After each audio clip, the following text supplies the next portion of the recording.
The pristine luxury car sputtered, then died. What was supposed to be a quick fix turned into a tense standoff when a high-powered female CEO looked down on the black mechanic assigned to her vehicle. She saw dirty overalls and a challenged intellect. He saw an opportunity to teach a lesson she desperately needed to learn, and he was about to prove her utterly wrong. The gleaming white facade of Luxury Motors, a dealership where cars cost more than most homes, typically intimidated casual visitors, but for Alara Vance, CEO of Vance Global Holdings, it was merely a temporary inconvenience, as her custom-built electric vehicle, a marvel of German engineering, had suddenly developed a perplexing electrical fault that even the dealership's top technicians had struggled to diagnose. And as she stood impatiently by the service bay, dressed in a sharp power suit, her gaze swept over the array of gleaming tools and high-tech diagnostic equipment, finally settling with a dismissive air on Marcus, the head mechanic, a black man whose overalls were smudged with grease, his hands scarred from years of intricate work, and Alara, whose day was meticulously planned, saw only a delay, and her voice, sharp and laced with an edge of condescension, cut through the hum of the garage as she demanded to speak to a real technician, expressing her doubt that someone like him could possibly understand the complex circuitry of her vehicle, a remark that hung in the air, heavy with unspoken prejudice, and Marcus, who had been meticulously inspecting a wiring harness, slowly straightened up, his eyes meeting hers with a calm, unwavering intensity that belied the subtle tightening of his jaw, and he politely introduced himself as the head mechanic,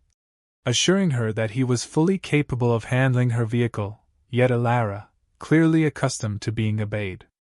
without question, merely scoffed, rattling off a string of technical terms she had undoubtedly memorized from the car's manual, challenging his credentials and implying that his appearance alone disqualified him from understanding high-end technology, and the heated exchange drew the attention of the service manager, M.R. Thompson, a man perpetually stressed and eager to appease high-paying clients, who rushed over. His face a mask of practiced diplomacy, yet even he seemed to hesitate, his eyes flicking nervously between the impeccably dressed CEO and his most skilled, albeit unassuming, mechanic, and Alara continued her verbal assault, belittling Marcus's experience and suggesting that her car required a mind, not just a pair of hands, a comment that Marcus met with a quiet dignity, his silence more powerful than any argument, because he knew his worth, and he knew the unique language of engines, a language Alara clearly didn't speak, and as she declared that she would simply take her business elsewhere if they couldn't provide a competent professional, Marcus finally interrupted, his voice low but firm, proposing a challenge that would irrevocably shift the power dynamic in that luxury garage. What Marcus proposed was not just a challenge, it was a gauntlet thrown down, a direct response to Alara's condescending dismissal of his expertise, and he calmly suggested that if he couldn't diagnose and fix her car's unsolvable electrical issue within the next 30 minutes, he would personally pay for her to have it towed to any other dealership of her choosing, but if he succeeded,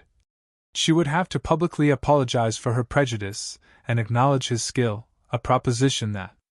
caused Mr. Thompson to gasp, his face paling at the potential cost of such a gamble, while Alara, momentarily taken aback by his unexpected confidence, found her initial outrage morphing into a begrudging curiosity, and a small, dangerous smile touched her lips as she accepted the challenge, certain that he would fail, and as the clock started ticking, Marcus moved with a quiet, focused intensity, his hands, though stained with grease, were incredibly precise, his fingers dancing over circuits,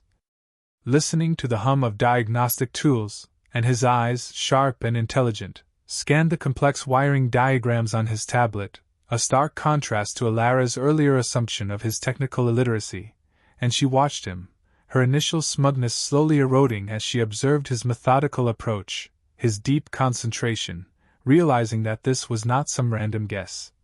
but a man who understood the intricate ballet of a machine, and the power shift began subtly, as Marcus pinpointed a small,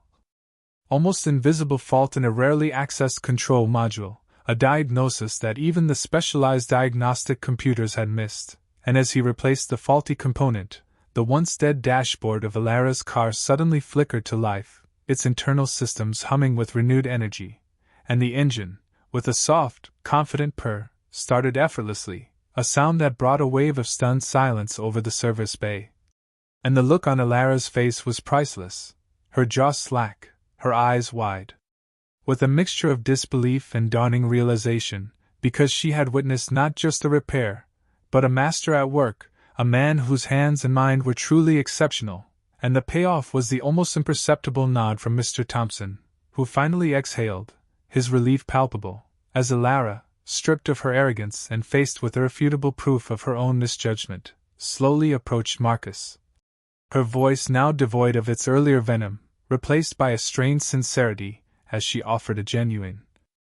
public apology, acknowledging his profound skill and regretting her dismissive and prejudiced remarks, a moment that resonated through the entire garage, proving that true respect is earned, not given based on appearance or perceived status, and Marcus simply nodded, a quiet triumph in his eyes, having not just fixed a car, but reset a perspective, and in doing so,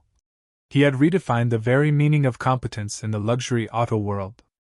From a wider lens, the confrontation in the luxury garage was a microcosm of a much larger societal struggle, where assumptions based on race and appearance often blind people to the true depths of someone's talent and intellect, and Alara's experience served as a powerful reminder that prejudice is not just morally wrong,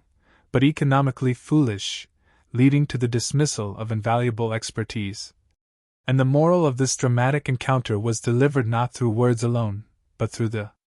irrefutable proof of a perfectly running engine, a testament to Marcus's skill that no amount of condescension could negate. And for Marcus, the moment was a quiet victory, not just for himself, but for every professional of color who had ever been underestimated or dismissed based on superficial judgments, a confirmation that his worth was inherent and his skills were undeniable,